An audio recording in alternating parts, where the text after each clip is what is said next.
Good afternoon. This is Bob Oliver and Ed Grimsley, who I'll be introducing in a moment. We're at the Alchemy, the Quantum Leap event, June 16th, 3 p.m. at the Radisson Hotel in Los Angeles. And thank you for joining us. We hope to have the DVD on this up on YouTube and hope that you'll help circulate it. The things that we're going to talk about today include UFOs, government cover-ups, the total lie that we're essentially living today on this planet Earth. We're going to talk about local events. We have some control over local events. We're there, we can talk about them firsthand. We can also talk about solutions, things that we've done in our own community, are doing in our own community, and things that have worked in other communities. Well, Mr. Grimsley has come up with an idea that he presented to me nearly 6 years ago called Citizens Alliance Group, in which it gives local citizens an opportunity to understand what's happening at more of a global or U.S. In the realm of the United States government and the United States conspiracies that are going on in right around us. So a lot of that has to do with how we're being over-controlled by our local governments and police departments. So that little bit about what we're going to be talking about, and again, some of the solutions that we have been working with, some of the observations that we've made. So in introducing Ed Grimsley here, Ed's a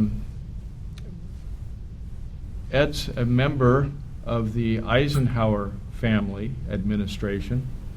Mamie Eisenhower was related to Ed through Ed's grandfather. And as I understand it, they were first cousins. So they had made a pact early on in life to talk things out with each other and make sure that everybody, the two of them were communicating openly and honestly and bringing each other up to speed on what was happening in the world that they lived their lives in. My own right, I was born in Monterey, California. I'm 66 years old now. I've had a lot of experience in one place for a long time. My great-grandfather was a city councilman in Monterey. That gave me a perspective of community service that I think was a part of our family. I've run for political office, although I've never been elected, and they won't let me be elected, which is another aspect of the total illusion that we are currently living in the United States and how totally it's been played out. So I would like to introduce Ed now, and Ed's going to talk about pretty much whatever he would like to, but I would like to lay a little bit of foundation around the issues of UFOs. So we'll do a quick interview on what Ed has done in the UFO field. Ed's been working with night vision goggles. So Ed? Yeah, I'm Ed Grimsley, and when I was a young boy, I saw UFOs one-on-one type viewing off of the top of Mount Santa Helena, and knew they were real. There was 2 on that occasion, and then that was at 12 years old, 10, 12 years old, and at 16 years old, I was in the Sierras in the hunting camp and looked up and saw the stars flying around. It turned out to be the spacecraft, and they were doing battle with one another. And I had never heard anything about battling before, and I yelled out and woke up my dad in the campsite and one of our hunting partners next to us in the campsite next to us. And when I was telling my dad there's a battle of UFOs going on up there, my dad said, "Go back to sleep, you're dreaming." And I said, no, get out here. And he did. And he watched for about an hour and a half. And when he got to see him, it turns out, he says, "Well, they're definitely real. It's definitely happening.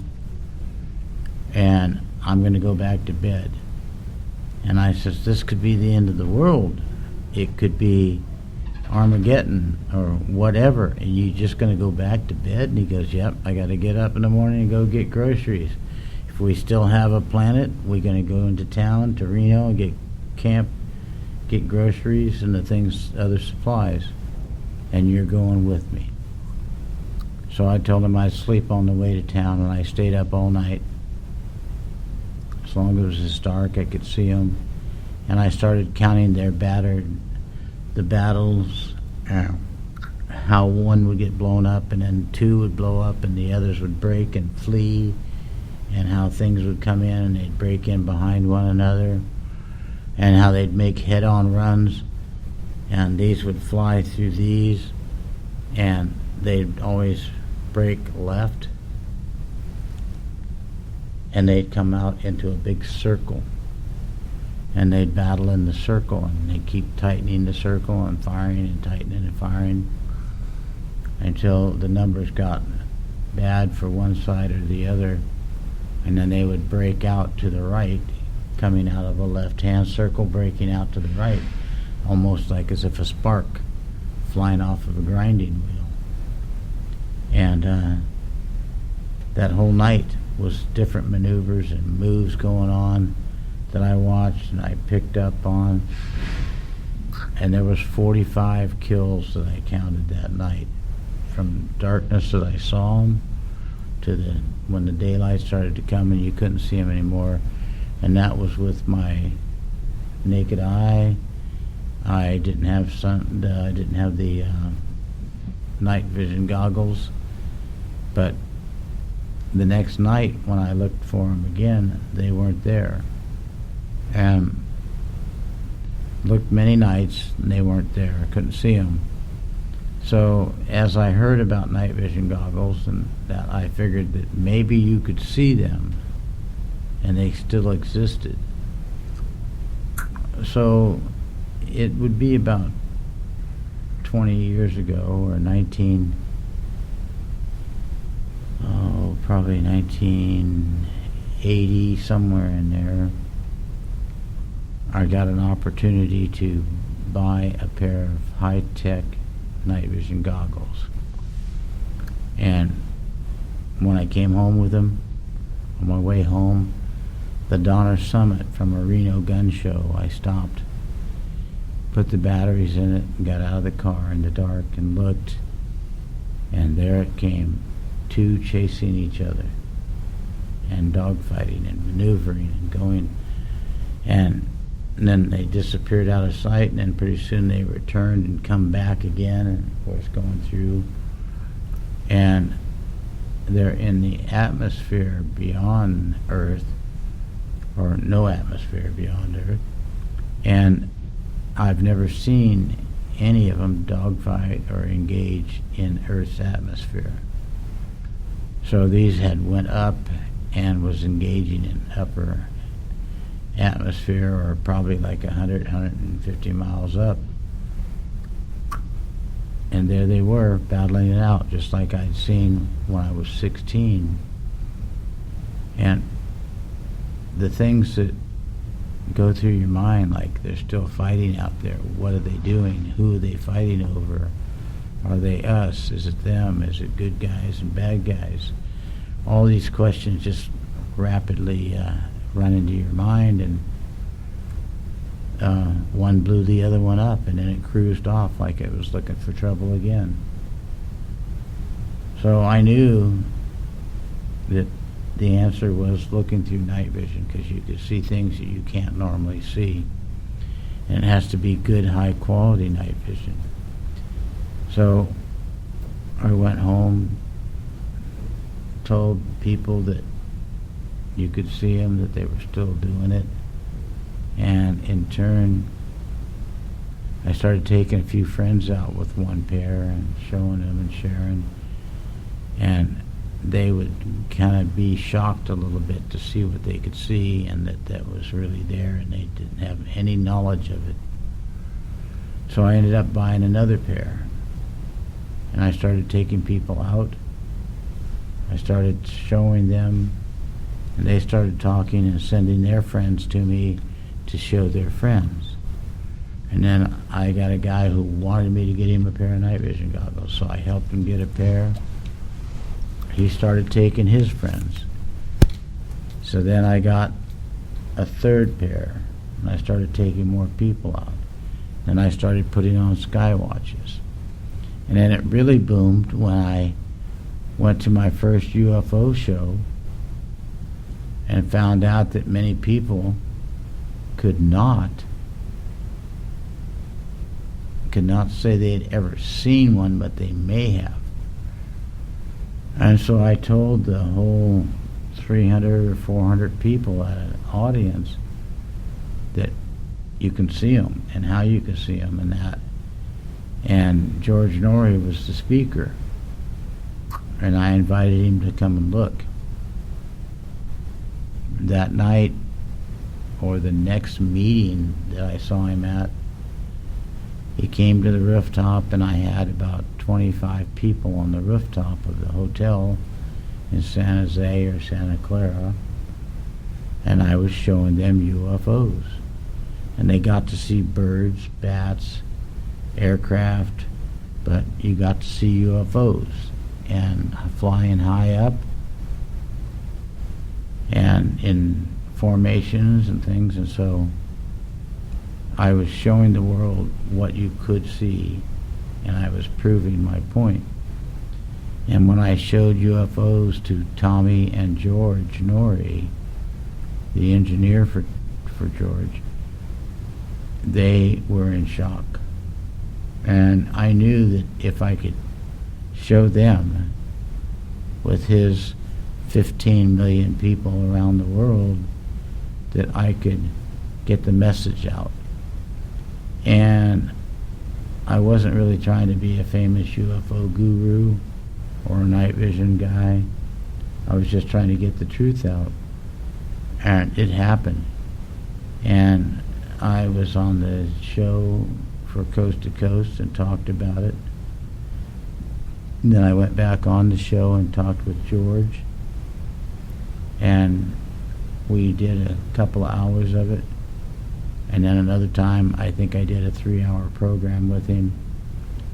And I've had some few minutes here and few minutes there. And then they talk about it a lot on other radio shows around the world, and who did this and how you can see them and that. And people like Stephen Greer, at a meeting at a UFO show, I talked to him and I said, you know, there's these night vision goggles I have, and you can see the entities of the craft, and you can see it happening and flying, and it can be a real spiritual thing. And Stephen said, well, I just do a spiritual viewing and I don't really need night vision goggles. I don't even know what you mean. And I said, well, okay, but I'll show you sometime. And then after about 6 months of it getting out and people around the world hearing about it, and it was taking UFO people by storm, because, okay, let's go see Ed Grimsley, or let's get a pair, and then we'll see them. And that worked nicely. And I guess a few months later, Stephen Greer got a pair from I don't know where, but he got a pair, and he's been using them. James Gilliland from the Trout Lake, Washington. No, I'm trying to think. There's a mountain, Mount Adam, near there. And so I went up and took a pair up, and I took several pair up and was showing people, and James as well. And James just super happy about what they could do and how you could see. And he could see them on his own before, but now he could see them better with the night vision goggles. So he asked me, go ahead, find me a good pair at a good price, and I'll send you the money. So I went shopping for him, found him a good pair, and he's been using them, happy with it. And sometimes he tells people how to get a hold of me to get a pair. It's such a popular thing that I've went into it finding that there is some pairs better than others. There's some grades of tubes that are good, and there's a lot of people trying to sell trash. And if they don't know anything about UFOs and they sell you trash, that's your fault. You can call me. I give you free advice. I became a dealer, distributor for just about every major company because they want me to sell their product. And some of them I sell, some of them I won't sell, but I now have my own goggles made, and I call them UFO night vision goggles or Skywatch night vision goggles. There's two types that I have. One can be shipped overseas, one has to stay in America. There's technology laws and shipping laws, and you need the quality of the goggles to see, so don't buy cheap goggles. If you do it, you're throwing your money away, and I'm telling you not to throw your money away. Right now there's pairs of goggles that are around $3,200, $3,400 that do a real good job. I'm a distributor with those companies. I have some companies that make and put the tubes in it that I want, and I'm able to sell them to people for like $2,700 instead of $3,200 by having you join my Ed Grimsley Skywatch. And it's going all over the world, just taking off like crazy. And people are getting the messages, and it's all over YouTube and all that. And if I never do another good thing in my life, I'll be happy that I did what I did. And the people in this world are going to find out and see the truth. You're going to find some people that are going to photograph a bird or something and tell you, oh, this is a UFO. But look at them closely. Birds move, they pulse with movement, they're down lower. They don't have a natural sunlight hitting them where the craft do up higher. And there's groups of UFOs, and they fly very uniquely, and they're on patrol, and they're patrolling around our Earth. And when you see them break and zoom out and chase in another direction and battle, there's another group trying to get in or come in. And some of the battles and the things that I've seen is just totally, totally amazing. And if I didn't see it and know it for myself, I think I would be not believing myself. But I know it, I show it to other people, they see it, they know I'm telling the truth and it's right. And if you want to know the truth, contact me. So let me give a little overview of what you've just said. Ed hasn't put in hundreds of hours doing this. He's put in tens of thousands of hours doing this. This is a man who is dedicated to a cause. Now, when Ed came to the Monterey Peninsula in October of 2007, he came because I had made arrangements to go up to Calistoga, which is where Ed lives. It's Calistoga, California, above San Francisco. And the woman that was helping me do my radio show, her name was Carol Austin, had a stroke the night that I was supposed to leave to go visit with Ed. So Ed graciously offered to come to Monterey and bring the goggles and show me in Monterey. This, if you want to call it a phenomenon of seeing UFOs, it's something that's happening above our heads wherever you are. Within the research community, one estimate is that there's over 20 million craft around the planet at any given time. That is not a far-fetched number based on the amount of time I've investigated this. and certainly not when you consider the amount of hours that Mr. Grimsley has put into this and what he's learned from that much time spent. So the night that he came to Monterey, this is what it's like when you go outside with Ed Grimsley. First go out and you're looking into the night sky with the night vision and you say, my God, I had no idea there were so many stars up there. Because the night vision takes the ambient light that's in the sky from the stars and from all of the stars, and it illuminates everything that's out there, including the stars, with that light. So you're seeing stars from starlight that's lighting them up. Now that starlight during the darkness is also lighting up anything that's flying above you. So you might say, I think I see one. And Ed goes, no, Bob, that's a duck or a seagull. And you go, oh. And so you're still looking and you may not see anything else for a moment, so your eyes go down to the tree about 100 yards away and you say, my God, Ed, look at that. You can see a moth in that tree. These things are amazing. These goggles are amazing. And Ed goes, Bob, look up into the sky. Oh, yeah, we're looking for UFOs. So then you take the goggles and you look up and you're looking around.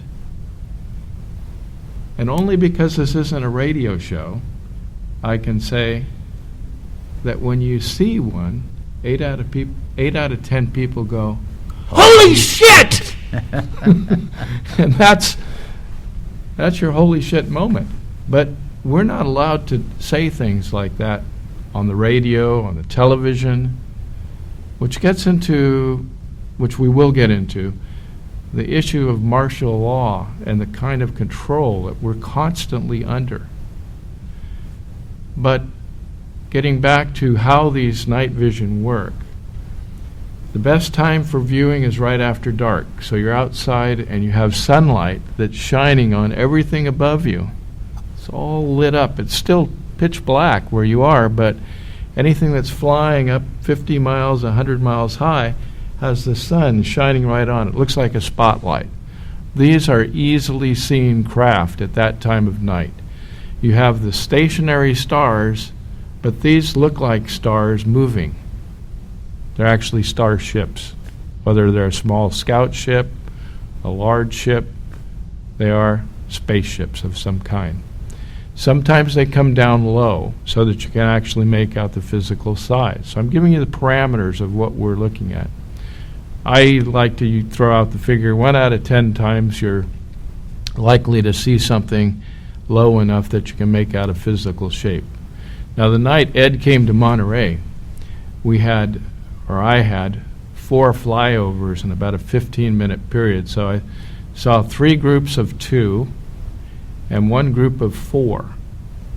And these craft, they're not airplanes. These are operating under principles that we have never been taught about in school. These are principles that were being discussed back in the late 1800s by men like Nikola Tesla, whose name is very difficult to find in polite modern society because he's been erased. The government doesn't want you to understand or know about that kind of science because that's not what they're teaching us in school. They're dumbing us down in school. Until you get to major universities and work for large corporations on secret projects, you're not entitled to information that these people have.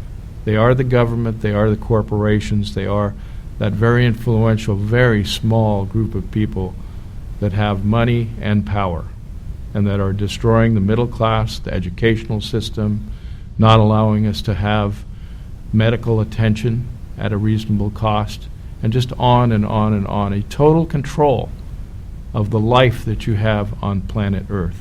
That's what they want. But do we want that, Ed? I don't think I do, but it looks like it's being shoved onto us.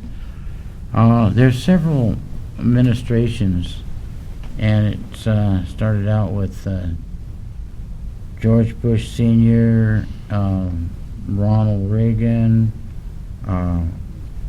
Clinton, I've tried to make contacts with different ones to tell them, listen, we need to teach our young people at a beginning level. Let's teach them some medicine. Let's teach them some first aid. Let's get medical care on the uphill instead of downhill. And we'll teach kids at early age and start a class where like one day a week they have a medical class. And in the 5th, 6th grade, that's going to be one type of learning. In the 1st and 2nd grade, it'll be another type of learning. And they'll do things like, how do you take your temperature? How do you feel your pulse? How do you look at the clock and tell that? When you have throbbing in your head and sensation, and basically how to treat a wound, and if you're going to bleed, how to put pressure and get help, and what happens if mom or dad falls down and they're not talking or doing whatever. What do you do? And we start training our kids in the medical field, and we use as much as a broad field as we can, and we don't just put the MA program on there. We talk about Chinese herbal medicine and herbs and how they can help.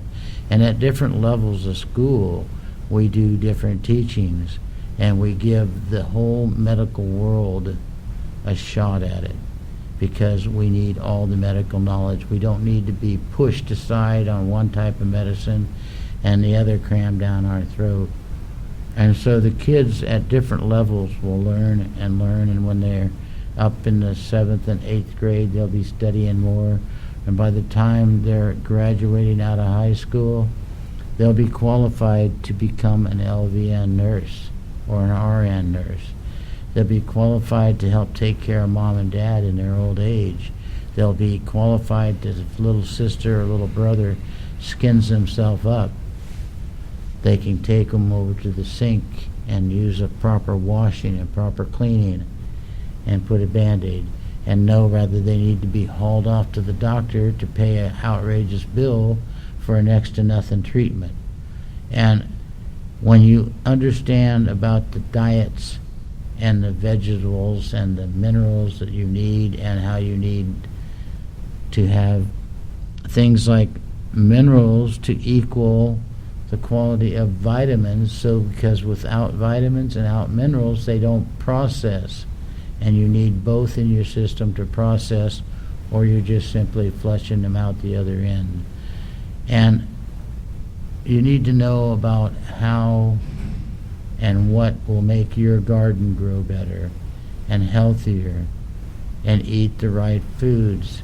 And you need to understand that the chemtrailing is spraying nozzles out from under the wings with chemical solutions that is messing up the air and polluting the world.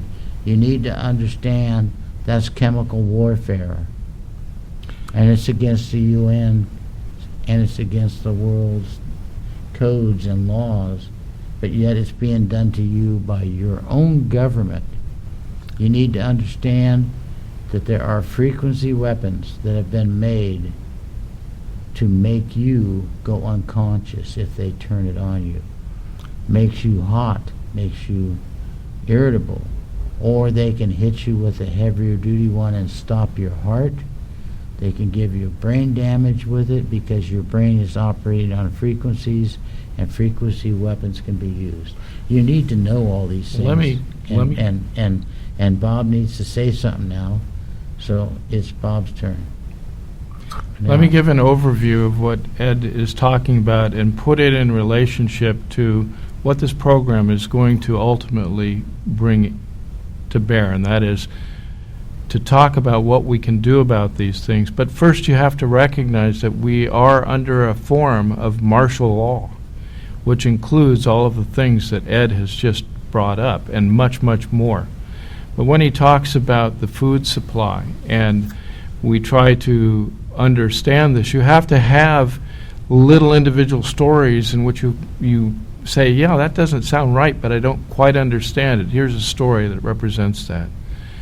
A group of parents wanted to plant some apple trees at the schoolyard. They went ahead and did that, and there was just a big stink about 2 apple trees being planted at a schoolyard.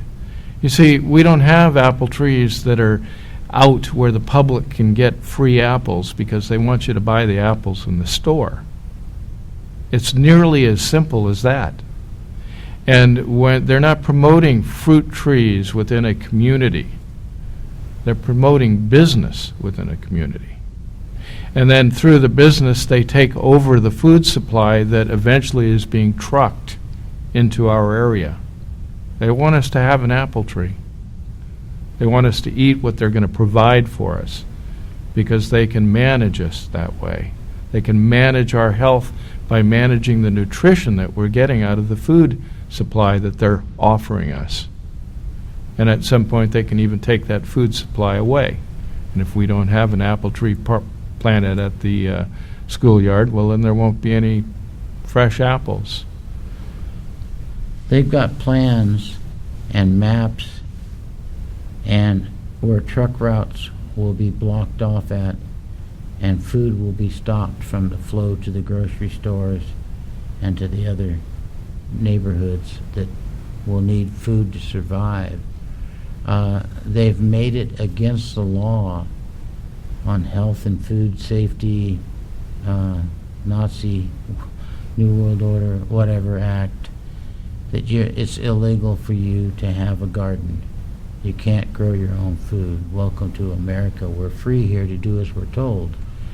And the thing is that Obama's wife has a good garden and grows their own food. And that's all happy and all okay. But there's laws made against us. If you had some chickens and you wanted to sell some eggs to help buy more chicken food, that's against the law because the store hasn't cleared it. The government hasn't cleared it. And if you don't think you're under martial law, stop and think again. Look around. Your kids can't sell lemonade from a lemonade stand because they don't have a business permit or they don't have the health inspector looking at what they're doing. Yeah, they need to have that lemonade bottle cleaned by a certain process, and the lemonade has to be put in a certain water and all that. But you know, I don't see anybody that's ever died from a lemonade stand drink, or that no children have went out and slaughtered the public. But I do see stuff being chemically sprayed on our food, and I do see companies making seed that can only be used once, and it's going to be illegal to use the other seed. That's because they want to be in control. And if you want to eat food, you'll have to buy your seed from them. You'll have to plant your food in a manner that's going to be suitable to the government. But you know, we are free in America. We're free to do as we're told. We're free to do what they tell us and respond. And if we don't do it right, they have the ability to use chemicals and spray them in the air that dumbens us down, makes us passive, and does things similar to what the Nazis did to the people in the concentration camps. And those concentration camps made the people passive by the things they're given. They're telling you how different solutions is going to be good and helpful to your teeth and your health. And you study it and you find out that that actually makes your brain not respond as Docile. well. You're lackadaisy. And you don't have the want to get up and let anger and tell them, look, get the hell out of my backyard. You don't plow my garden up. That's my food. You don't own it. But you see, if you grow your own food, they don't tax it because it's yours. You're going to eat it. You'll eat up their tax. So now you have to pay taxes on what you get from the store. The price of diesel is way higher than what it should be because diesel trucks and trains carry food supplies and get the main supply going to you. But yet, they don't tell you that you can have hydrogen-powered vehicles, and these hydrogen-powered vehicles can operate off of water. Are they going to tax you on water? You can have solar Well, panels. they are.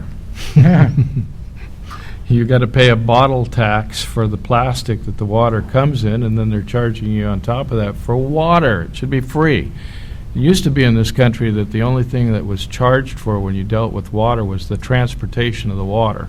If you want to go pick it up for yourself, then you paid for the cost of gas to go get it. But to pump water through pipes, you paid a fee for the use of the pipe. So a $6 fee for water was what people used to pay back in the 40s, and a lot less before that. But now we're paying in Monterey, on the Monterey Peninsula, we're paying probably the very highest rates for water of anywhere in California. We are paying 15 times the average rate for water on the Monterey Peninsula. And they want to put in a desalination plant, which means that we'll be getting our water from the ocean, which means we'll have to pay for the additional energy to get the water out of the ocean and desalt it. And that means that they're planning on raising, and they've already told us, that they're going to raise this price of water that we're paying 15 times higher for now by a factor of 4. We will be paying 60 times the average price for water on the Monterey Peninsula, conceivably that high. Certainly it will be at least double to triple what we're currently paying.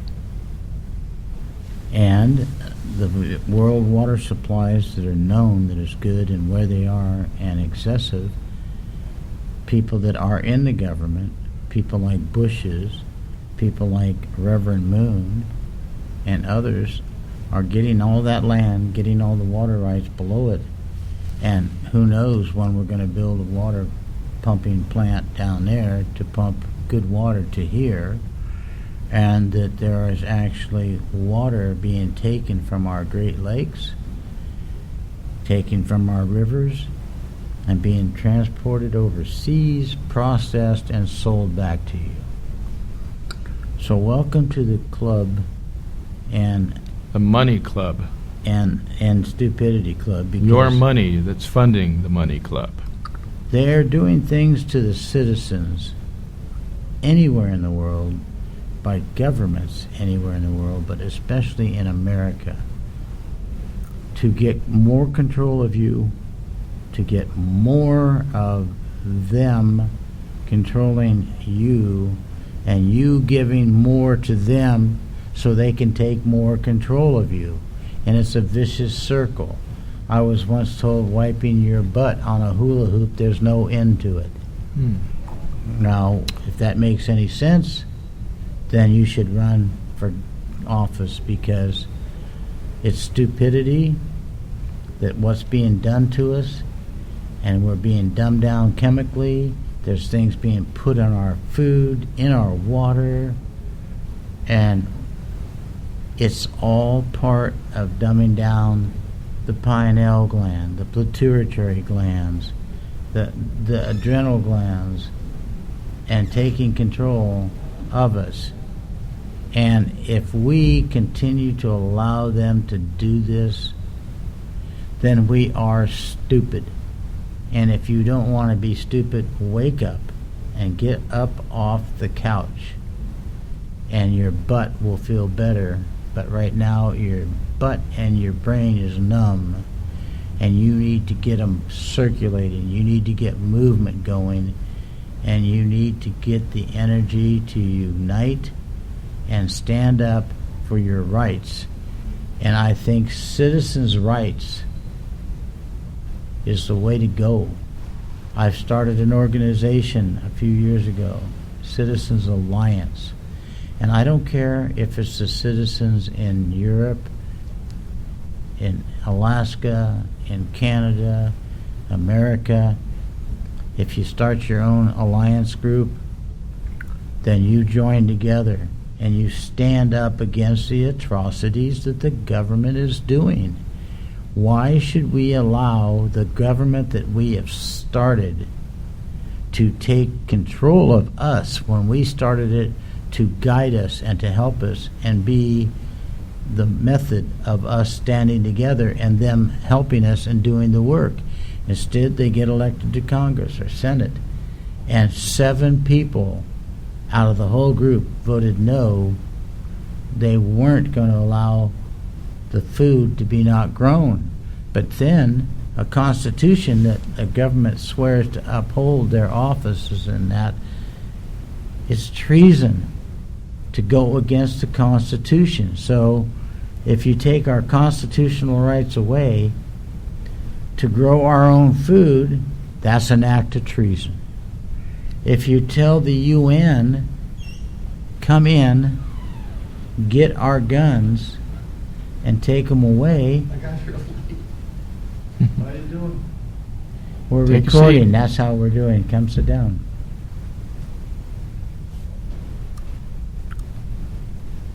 So when the government is paid to protect us, and look after the Constitution, look after the Bill of Rights, protect the citizens so that we have the right to a trial, and then they come in and they make a law, and they call you a criminal, and they can arrest you and drag you off because they've taken your constitutional rights away, means they committed treason to do that. They committed treason when they're spraying chemicals in the air. It's chemical warfare. That's treason. When they're in an act of war or war going on, the president, any of those who commit treason, it says treason is punishable by death. How would they like to die? Or would they like to give us our rights back? And if you want your rights back, notify them that taxes are voluntary. And you volunteered to pay taxes because it was going to help you with the war effort. It was going to help you with all the things that they had been taken away. And it was going to help you protect your rights. It was going to keep the Constitution and protect it so that you would be protected. So you've been using your money to pay for that, and they've been using your money to take it away. That's treason. Why are we electing people to come into our government and commit treason? We're allowing them. We don't have a moral code, a moral fiber at this moment. Our minds have been taken over. It's mind control. The media has been a part of it, the newspapers, televisions, radios. Better off shutting all that down and communing with nature and getting back that which is your responsibility. You're alive. Live your life. Don't let the government live it for you. Now, in an overview, some of the things that were brought up by Ed, the chemicals in our water supply. We all know about fluoride in the water supply. It's a byproduct of aluminum processing, and it's not good for you, that type of fluoride that they're putting in our water supply. It was used by the Nazis during World War II so that they didn't have to have too many or as many soldiers guarding the prisoners. So the prisoners were given this substance and others to kind of dumb them down, make them docile. So instead of having 5 guards for a certain number, they only needed 3. Because the Nazis didn't have that many soldiers to manage the war. But they did have superior technology that they went to war with. And they nearly took over the entire planet during World War II. But they may have actually won the war. And that there's been a lot of different people who have come up with some alternative ideas of what went on during World War II, why it was fought, and how it ended, than simply to assume that because we dropped a couple of bombs, everybody conceded that that was the end of the war. So here's a story that I would like to add at this time about the end of the war. Where we had the atomic bomb in the United States, and it's been put down in history that we had it first, There's 2 reports of 2 atomic bombs being set off in Europe before the one set off by the Americans in the United States. Now, if that's so, then essentially all 3 or 4 countries, we're talking about Germany and Italy, we're talking about Japan and the United States, atomic bombs were all being created pretty much at the same time. Now, the problem with the beginning of anything is it's slow, and we could only produce 1 or 2 atomic bombs per month. So there was no stockpile when we dropped those bombs at Hiroshima and Nagasaki. But we all had, consider, this is what I'm saying, consider that we all had the atomic bomb. Then the next problem was, how would we deliver it? How do you get atomic bomb from Germany to the United States?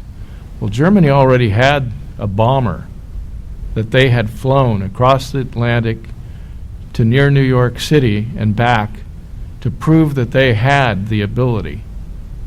So all they needed to do was prove that they had the ability, and then our government would go, gee, we could drop the bomb on them, they could drop the bomb on us, we do that 10 times, we've got a lot of radioactivity, we've destroyed a lot of our own infrastructure. Do we really want to do that?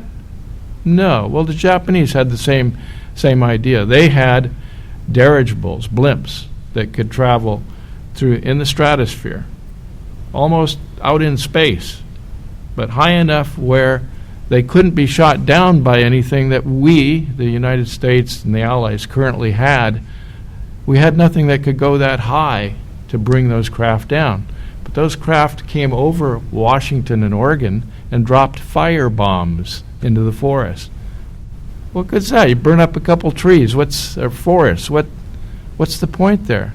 Point was, we've got a delivery system. You want to negotiate? So there's a lot of other possibilities to the history of World War II. Who fought it? Were countries fighting this war, or were bankers fighting this war? You see, a banker gives you some money to fight a war and then charges interest and makes dividends because it's creating all new kinds of business for the banks to fund, and then they get paid their interest on top of their dollars. And where do their dollars come from? A piece of paper with ink on it. Has no value. We give it value. The citizens of the countries give money value because we accept it for value. I give you a motorcycle, you give me $1,000. We have a relationship by using this money that keeps us tied into this very system that now controls us totally. We're living an illusion that we may or may not have chose, but it is an illusion as to how things work. They don't really work. It's just something we've accepted, just like we've accepted martial law in this country in a form that we never really expected. We come on these conferences, we end up at a hotel where you can't read the parking signs because they don't really make enough sense to where you can read it unless you spend 20 minutes to 45 minutes, and you still don't know for sure what it means unless you see 4 cars parked next to yours and all 4 cars have tickets on it. Then you know they mean business, and it is the business of extracting your money from you and putting it in their pockets. But it is a form of martial law because it is against the law. We have banking systems. In Monterey, Wells Fargo Bank stole $75 out of my account. I had 3 service charges. They weren't warranted. I didn't overdraw my account. They overdrew my account. And the way they did that is by saying, oh, well, you had these 3 items clear the bank today, and one of them overdrew your account, which caused the other 2 to bounce. But you say, may I see the documentation that shows what minute of the day that the transaction's cleared? Oh, no, we don't show you that. Well, of course you don't, because you switched them around so that the big item, which came in last, after the large deposit to cover it, You put that up here before the deposit was ever made. And that caused the next 2 checks to bounce. And then you put the deposit down here. It's a shell game, the old shell game. Where's the P under which shell? And you take that to the banker, and he says, well, I'm sorry, but no, you're mistaken. You overdrew your account. That's all. You just need to accept this. No, you don't need to accept any of it. That's the whole point. When you go, oh, okay, and accept it, game is over. There's no overtime. Game is over. They keep the money.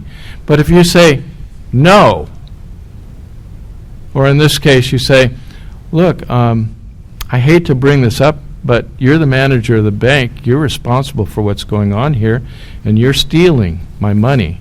Do I need to go get a police officer? Now, my name is Bob Oliver, and that banker said to me, Mr. Oliver, you can't talk to me that way. What's your response? Your response is, I just did. What do you mean can't? I just did. I did. I can. I did it. It's all done. What's your problem? Would you like to hear it again? I don't need to repeat myself. I already said it. But you see how they change things. As simple as this guy and the way that the whole issue is framed, that's his out. It's not really an out. Now he says to me,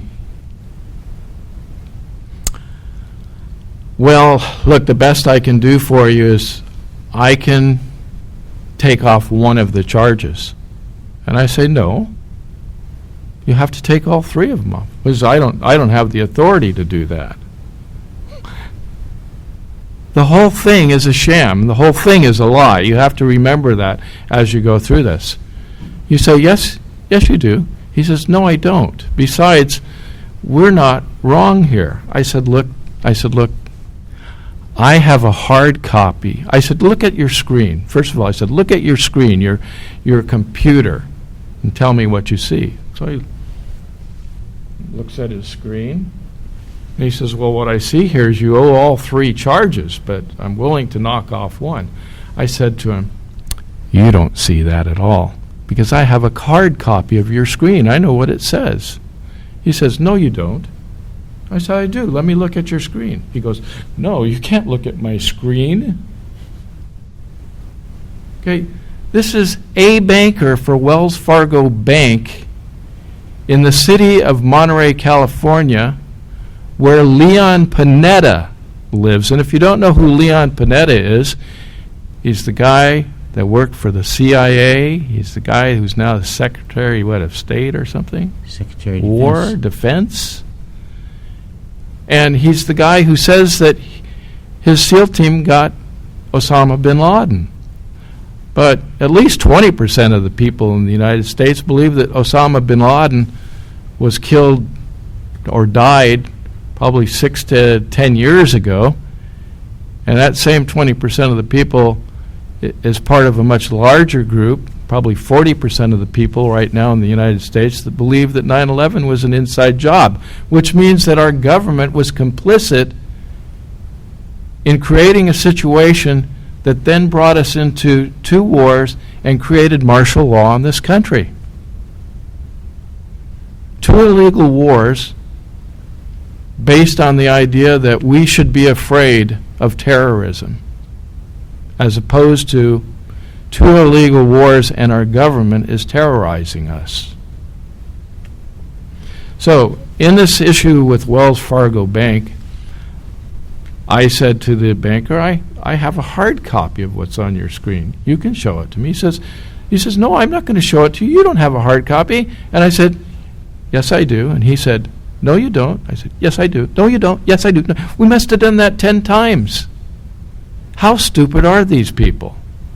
Well, see, they're not quite as stupid as the rest of us. That's the problem. All you have to say is, well, this isn't getting us anywhere, so I'm not going to put money in the bank to cover this overdraft. You're going to change it. put it back the way it was. He says, no, I'm not. I say, yes, you are. And then he says, he's not going to say blah, blah, blah. He says, well, if you don't put the money in the account, I'll threaten you. He doesn't say I'll threaten you. He says, we'll make it so that you're charged an additional $5 every day. And I said, fine, you'll be sitting on a larger overdraft. And he says, after 30 days, we will terminate your account. We will notify the authorities that your account's been terminated, and no bank in the United States will give you an account. How will you manage your affairs then when you have no banking privileges? Are you going to get blackmailed? I'm being blackballed by the very group that is responsible for the martial law that we're currently under.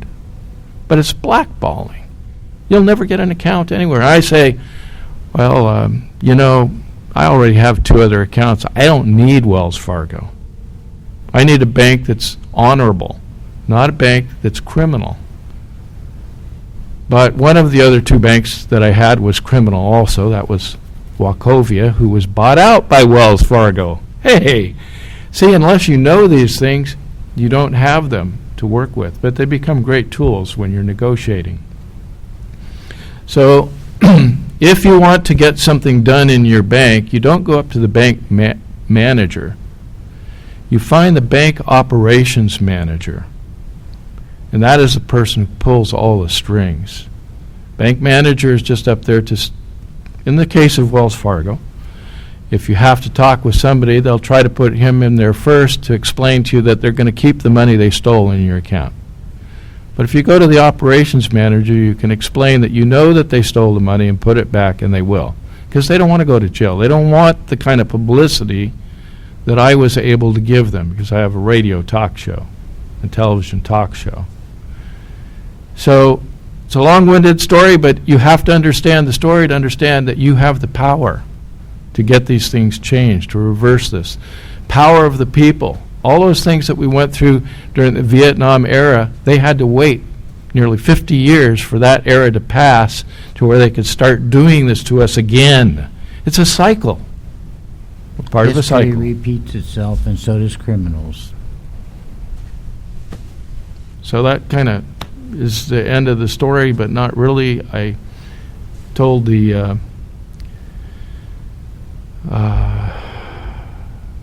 the bottom line is they did put the money back into the account after making all of those threats.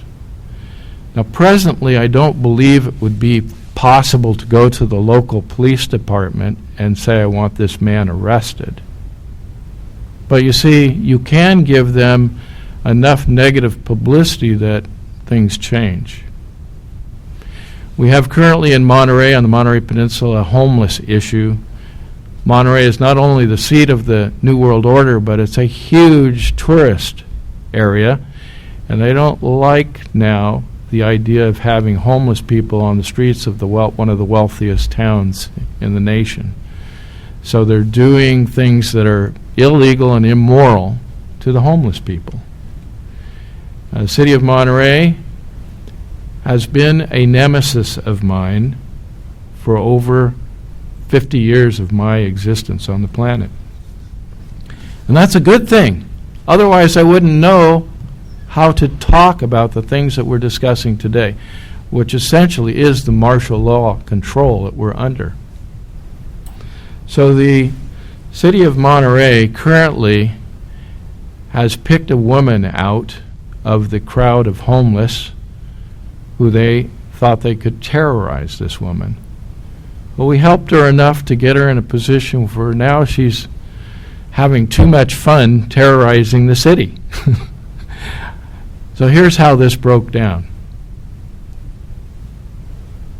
Sunny Fawcett, a homeless person living in her car for the past 6 to 8 years, never hurt anybody, didn't have any tickets, no driving issues, hadn't been pulled over by the Monterey police or any of the other police in the area, which means that she was flying below their radar for a long time. Well, it happens that she got stopped by 2 police officers within a week period, and that put her on their radar scope. First officer who pulled her over was a sergeant, and he pulled her over and went up to the car and said, "You know, you're driving with your headlights off." And she looks at the switch on the headlights, and she says, "No, they're on." He goes to the front of the car, looks at the car lights, they're on, and he goes, "Oh." He walks back to the car and says, "May I see your insurance, registration, and license, please?" She starts to pull everything out, and she says, "But I don't have my license because I just applied for it. I have this receipt." So he says, "Well, yeah, but I need to see your license." I said, "Well, all I have is this receipt." "Okay, but I really need to see your license." And it was a temporary license receipt. It's a temporary look. This is all they gave me. DMV hasn't sent. It's coming in the mail. It's paper and All right, it's good well, without a license. Pardon? It's paper and it's good for a license, just doesn't have your picture on it. It's legal. Thank you. It's legal. And anybody will tell you that from the supervisor's office, because all of a sudden now you have an issue, which I still want to finish the story, but even though the stop ends, the issue doesn't end, and you have to fight it. So you go tell the supervisor and the mayor and the city council people, and you get 500 people involved, and it's a hornet's nest. But anyway, getting back to the story. So the officer spends approximately 20 minutes on the stop because he needs to see a picture ID. This is the world that they want to create. Where are your papers? Where is your picture ID?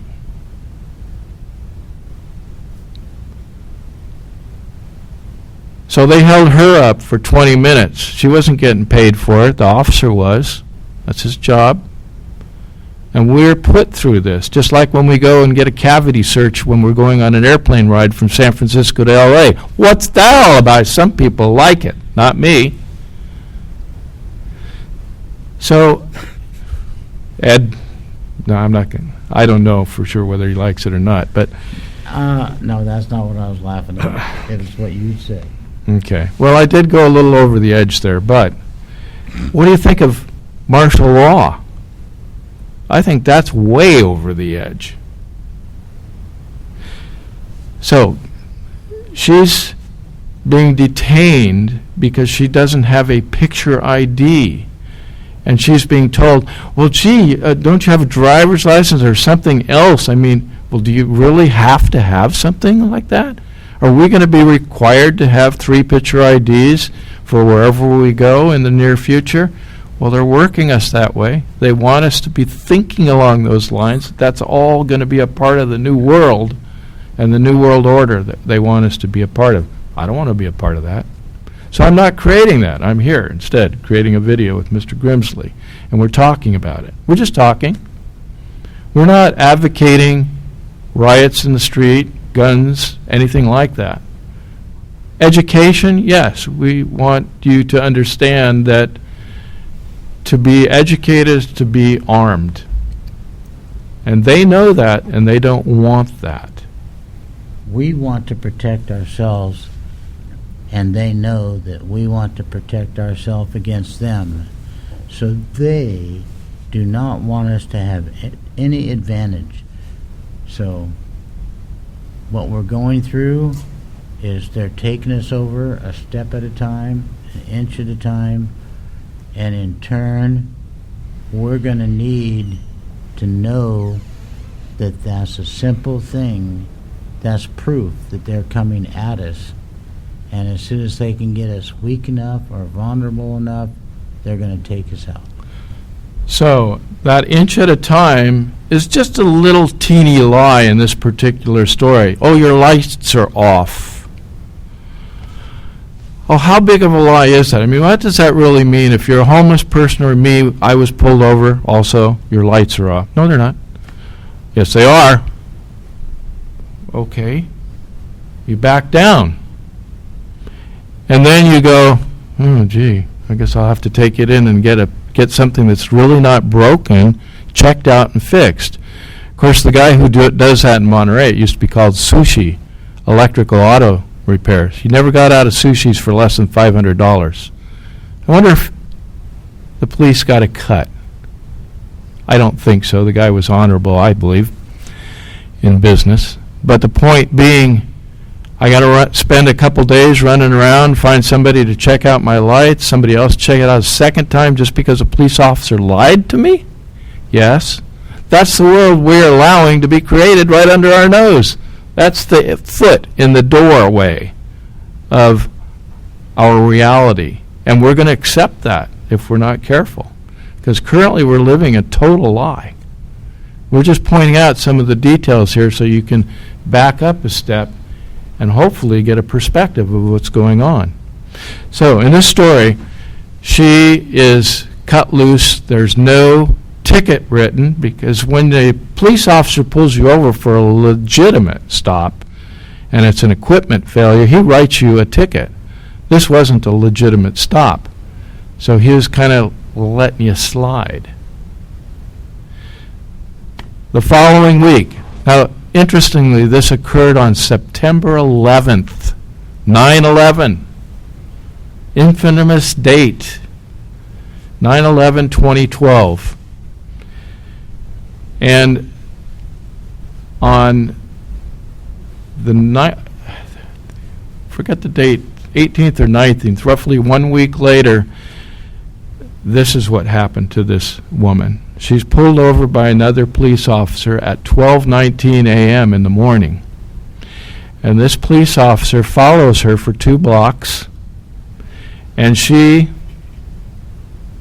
knows he's behind her, so she slows down so that he can pass her. He's not passing her, so she speeds up so that she's not detaining him. He pulls her over anyway for going 34 in a 40-mile-per-hour zone. He says she's going too slow. Where he pulls her over, the speed limit is already dropped to 35. Therefore, she's actually doing 34 and a 35 and being pulled over because she's going too slow. Where he pulls her over between that 40-mile-an-hour zone and 35-mile-an-hour zone is an S curve that's a blind curve with no lighting on it at 12:19 a.m. in the morning. There's a video of this entire pullover stop.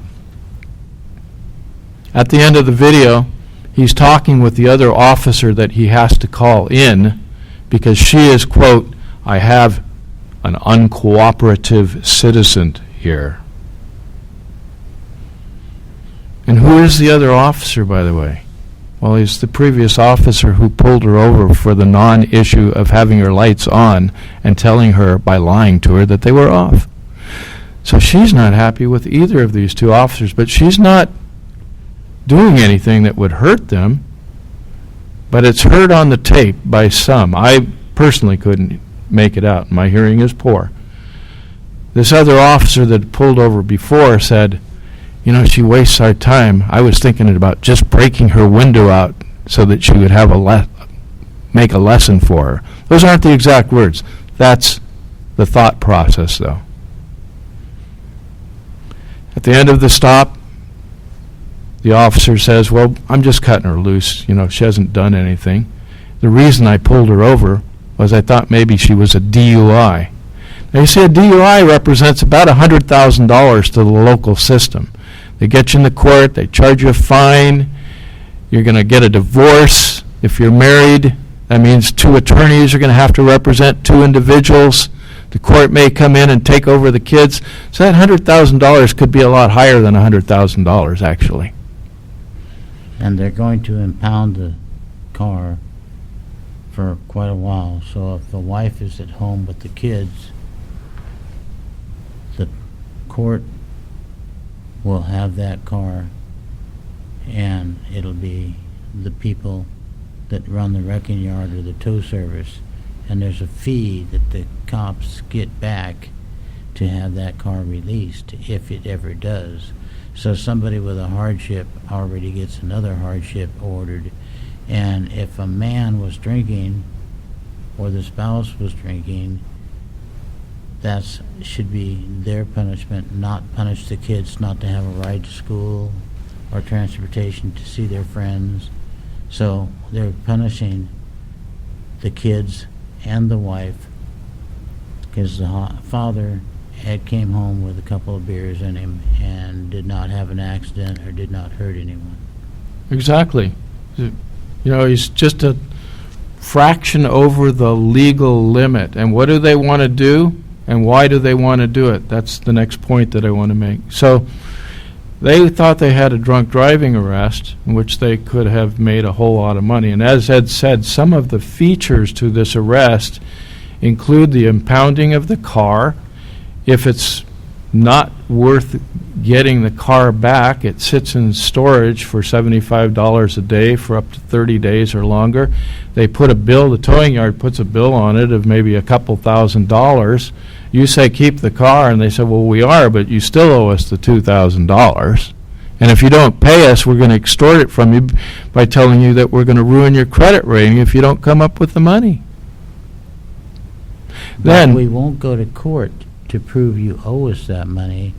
We'll only write it up, and then you are automatically charged with it on your credit as not in pay. Ding, ding, ding, ding. Even though they don't have proof or a judgment against you, it's there. It's on your credit rating. And these are people that are tied into the police department and the court. They are the upper 1% of the money earners in this country. They're not the billionaires, but they're certainly close to being the millionaires.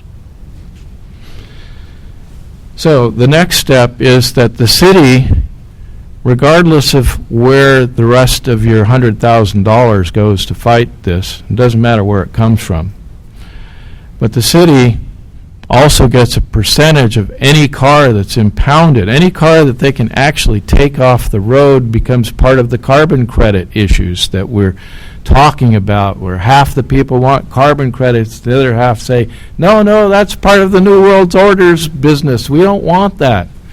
Well, we don't want that. But here's what they do.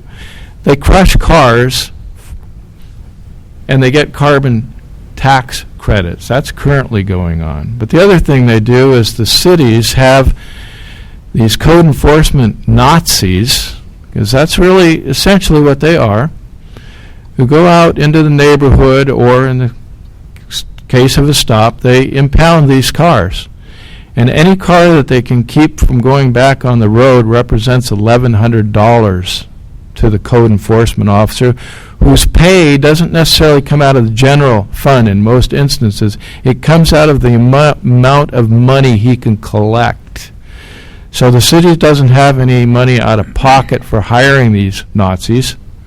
But these guys can go sneak around, get into your backyard, find an old car, come back, make your life hell. Either register it or we're going to impound it, but we're going to do the best we can to make $1,100. Ding, ding, ding, ding, ding, ding. Now, in my case, I have a bunch of motorcycles. I had 21 motorcycles parked in my office area parking lot. Landlord knew about it. Wasn't an issue till the city came over and told me that I had 5 days to move it. Now legally I have 10 days to not only move it, but 10 days to come up with a written request for a public hearing, which gives me extension. Or an extension, but the public hearing gives me the extension and gives me the opportunity to argue with people that won't argue with me. And what is argument? It's communication. They won't communicate with me because they say I'm arguing with them. Whoa. Argument is communication. Get it straight here. Freedom of speech is now against the law because we're going to take everything. And what are they taking? 21 junk vehicles, some of them not worth more than $10 a piece, that they can get $1,100 a piece for. That was like $22,000 is what they were after by harassing me. And how were they harassing me? Oh, we're not really harassing you, Mr. Oliver. We know you're 66 and maybe not in as good a shape as you were when you're 20. You might be able to move those vehicles without getting another hernia. We heard you had a hernia in the past. Well, that wasn't the exact conversation, but damn well they know I had a hernia in the past because they have access to medical records that it would take me weeks to get. It's all on their computers. They know everything about us. Everything. I attempted a bankruptcy once. I attempted it. They didn't want me to have it. I attempted it. They didn't want me to have it. I said, okay, that sounds good to me. I won't complete the bankruptcy, but I'll get every last document and understand a bankruptcy and how it works. By the time I'm done, I'm going to be educated. I'm going to be thinking just like you wolves, because I'll understand what your plan is here.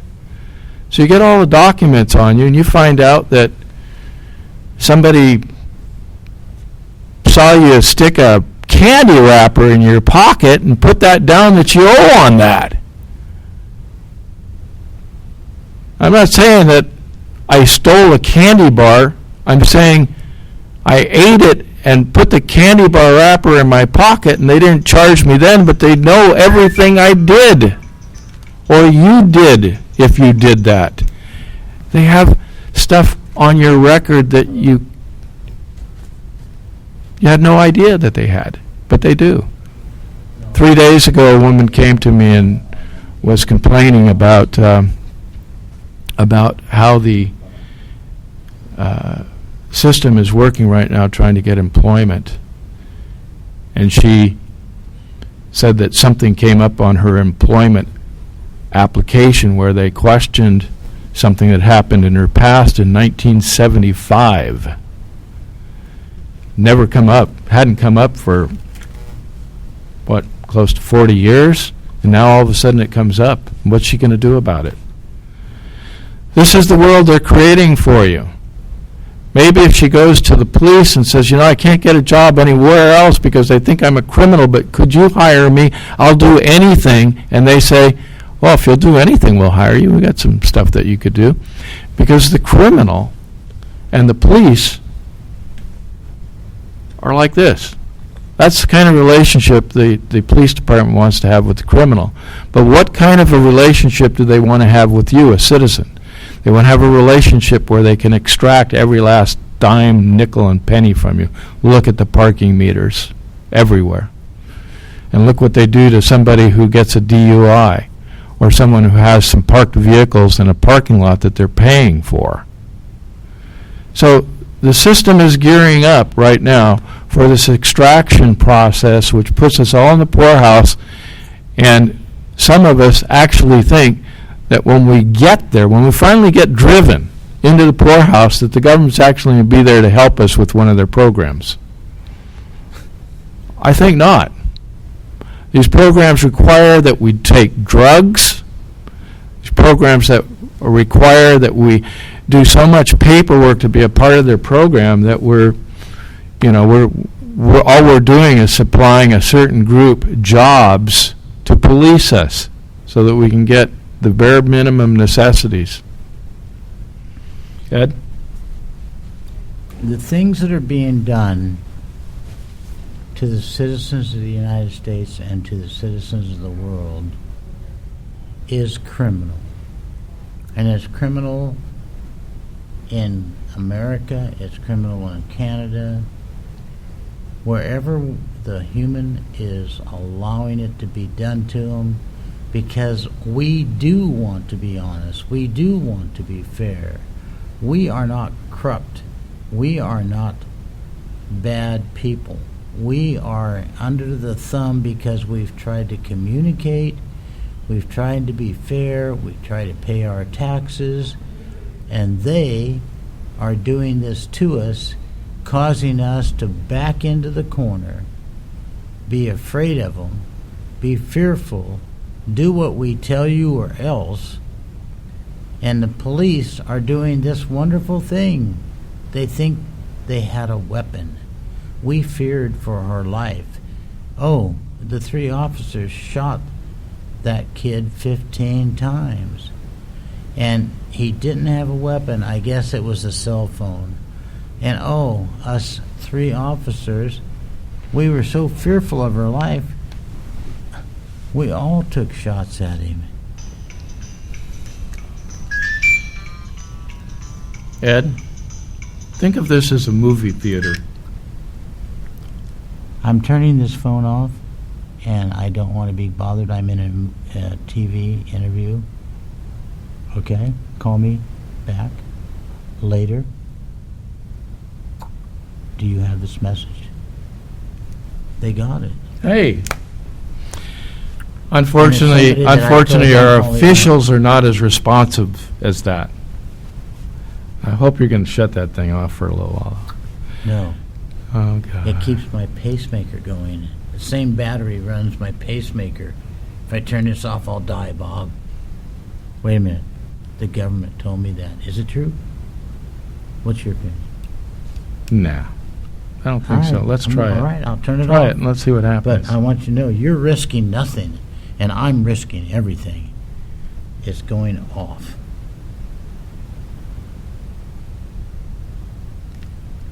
Slump down in your chair. And I'll put you- Oh, my God. Somebody call a paramedic. I only need one. I don't need a pair. Actually, folks, we're at the Radisson Hotel in Los Angeles where there are 400 beautiful ladies running around here in bathing suits doing yoga, and mouth-to-mouth resuscitation is in order in this room. So come on in. I couldn't handle all that attention. But I So- did turn my phone off for you, Commander. Thank you. So, again, what we're talking about is a form of martial law. And it's important that you understand that that is what's happening. And I'm going to finish this story of this woman. She is a study right now. A homeless woman, homeless in her own car for 6 to 8 years, no problems with the police department. But now we get to see how the police department and the city of Monterey is treating this woman. And so she goes before a city council meeting to try to bring this up to the city council. It still hasn't been adjudicated in court. She wants it dropped. It's a non-issue, which I haven't fully explained yet, but I'm telling you, it's a non-issue. The bottom line for the issue is that the road that's marked at 40 miles an hour going into a blind curve is improperly marked. I've never, ever in my life seen a sign placed at a blind curve that says, go fast through the curve. And when you come out the other side, we've got a real nice straightaway for you. Go slow in the straightaway. This is a situation where Caltrans, or the city engineering department, needs to come in, look at the road, and come up with a new criteria for driving on this particular road. To prove my point, I went and tried the same road late at night. It was pitch black. I came across a street sweeper in the curve. Now, according to the officer who told this woman, well, ma'am, it's against the law for you to slow down and allow me to pass. You have to speed up. By slowing down, you're curtailing cars from having the ability to drive at the speed limit. You need to be going the speed limit. When we were raised... Or if a siren comes, or an emergency vehicle, you are to pull over to the right side and stop. It's the state law. So if a police car is behind you, did they want to pass you? Are they emergency vehicle? Is he about to turn his lights on? She was aware that he was there. What will you do? She would do what most of us would do. We would drive cautiously with a police officer behind us. In her case, she pulled to the right, giving him enough room to get by her if he wanted to. He simply chose not to. Now, getting into that corner, again, it's a blind corner. I had the street sweeper directly in front of me going 5 miles per hour, and the street sweeper, now get this, the street sweeper pulls right up against the curve to allow me to pass him. And he's going 5 miles per hour. Now, I want to know if that police officer is going to give the street sweeper a ticket. Because you can't be courteous, according to this police officer. It's against the law. But he would give you a ticket if he was there because you crossed the line in a turn. Oh. Well, I'm not saying I did, and I'm not saying I didn't, because my car's pretty narrow, and the guy did give me a little bit of room there. And I did think to myself, I wonder if Officer John Olney is behind me right now.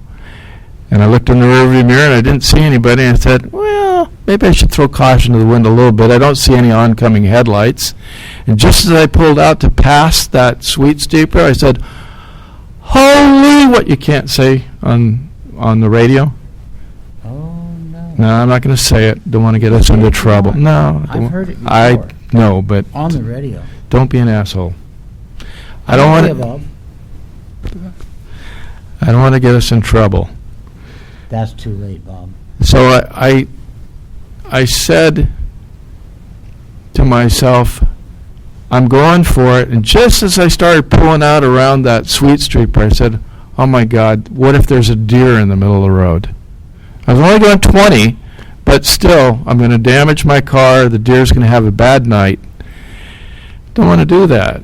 But here I was. I had this whole mess on my mind, and I had no right driving. I'm thinking about this poor homeless woman, and I'm trying to sort this thing out in my mind and for her, and I do a stupid thing because of this whole situation with the city, when in reality the city needs to correct the road problem and the signage on the road. Anyway, I get past the street sweeper. There's no deer. There's no problem. And I drive about another 50 feet, and I see a suitcase out in the middle of the road. Luckily, I'm not doing 40 miles an hour, which is approximately the speed that Officer Olney thought that this woman should have been driving. I was only doing about 20, but I see a briefcase out in the middle of the road, and my mind is going, holy cow, I mean, now I got to start thinking real quick. I look in the rearview mirror. I don't see anything behind me, so I realize that if I need to, I can slam the brakes on. But what the heck is a briefcase doing out in the middle of the road at 9:30 at night? And then I see a handle on the briefcase, and there's a hand on the handle, and my mind is just so disoriented. I'm going, oh, my God, what is this, the land of the zombies?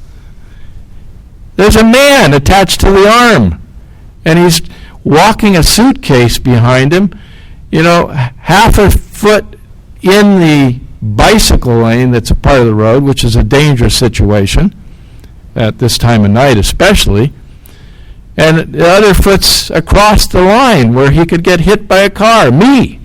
I'm going to kill some guy because I'm thinking about a non-issue that's been created because the traffic signs are incorrect in my mind, and because the officers are looking for drunk drivers at 12. If I didn't mention that before, of course they're looking for drunk drivers. In fact, this is all being recorded on the police officer's patrol car of the homeless woman who was pulled over to be given a ticket for driving too slow while she's attempting to be courteous to a police officer. Says being courteous is against the law.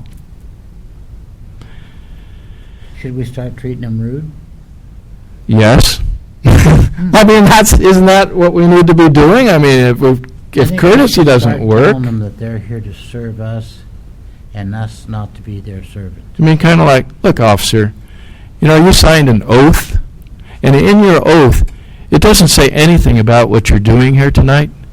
There's nothing about pulling over drunks. It's talking about serve and protect, and I don't feel very well protected by what you're doing to me right now, officer. So I don't know that that's necessarily rude. I don't think we need to be rude, but well, I think you know what would happen if she'd said that to him? Instead of being arrested, that's right. They would have jumped on her, and there's a reason that I can say that. In 2002, I researched and investigated a situation which I learned that the city of Monterey had a group of police officers that called themselves the Monterey Turbo Cops. You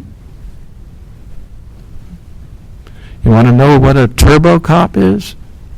Is that ones who put on little things to happen to make people look bad? No, that's the Harry Kirshner. You mean a turban, right? No? I don't know what I mean, Bob. Well, I've been alienated. the UFO guy's been alienated. It's a little play on words, I think. No, I'm serious, Bob. Oh. Let's keep going. Okay, yes, let's keep going. So it is hard to keep going because these things there's so much nonsense involved here. But again, there's so much money and power involved here. The government is controlling us by creating situations like this to manage our lives. Her life is being managed, even though it wasn't being managed before, i.e., 8 years of being a homeless driver, no problems with the police. Now they want to totally manage her. Why? They want to manage the homeless problem. This is a homeless issue. Okay? Now, the homeless don't need to be managed by a government that wants to say, we're here to help you, but we may have to kill you in order to help you. Well, you understand that the police system and the court system, it's against the law to put somebody in jail for not having money. It's against the law to put you in jail, a debtor's court, for owing money. It's against the law. But if you go to court and say, I don't have any money, Your Honor, he says, you pay the money or you're in contempt of court. That's And right. If you're in contempt of court, they can put you in jail for being in contempt of court. So, in other words, saying A means they'll find you guilty of B. That's right. In fact, we're in the process of negotiating, because that's what court is. It's a negotiation. First, they want to give you a plea bargain. Now, what kind of a negotiation is a plea bargain? That's a negotiation where they say, we want you to lie to the court, and we'll give you something if you'll only lie. But you have to lie. You have to say you're guilty of something that you're not guilty of. Well, she wouldn't do that. She won't do that. It's against her moral principles. I haven't told you this before, but I just felt the urge to let you know now. My mother is in the hospital. She's 91 years old. They took her and they cut a leg off and they put her in a rest home to rehab. And then they said they'd come back and put a leg on her at Kaiser. And so then my mom's getting there and she's getting weaker and weaker, and I go visit her. I don't understand what's going on. Why is my mother getting weak? There's no other stuff wrong. What's going on here? And they, we don't know. So I'd drop in on them, surprise them, and I'd find her water and her food tray up over against the wall where she couldn't reach it, and she was getting too weak from not eating and too dehydrated that she could hardly talk to me, and her mouth was having problems and the saliva thing wouldn't even work. And so I started giving her water and holding the glass for her. Her hands are so bad and that. And this dumb nurse comes in and says, it's very rough to get used to someone when they're in their last days and they're doing this and that. And I says, she's not in her last days. You people in lack of care and treatment are putting her in her last days. You're starving her to death and you're dehydrating her. I says, let's get an IV in here and put an IV in her, and let's get somebody to help her eat until she gets her strength back and hold on to things. They go, oh no, this happens to a lot of people. I says, and yeah, you people are doing it. You know, you're on Social Security and you're costing the government money. Let's send them someplace. Let's let them get weak. Let's let them die. It's a process we can handle, but not me. So my mother tells me when she gets this IV that I fought with them to get for 4 days, she instantly, the next day, she's better. She's able to talk good. And what does she say? She says, Ed, get me out of here. I want to go home. I want someone to help me and take care of me. And I want you to pick me up tomorrow and get me a wheelchair from the Lions Club. Thinking very well. She's never been told mentally or nothing. She's always there. They don't have the right to force her to stay there. Anybody has the right to check yourself out of medical care or a hospital unless you're of insane quality. But Ed, The best thing I could say is the next morning I come up, I bring a wheelchair, I bring a friend to help me to go to home. And she has told the help that she's going home.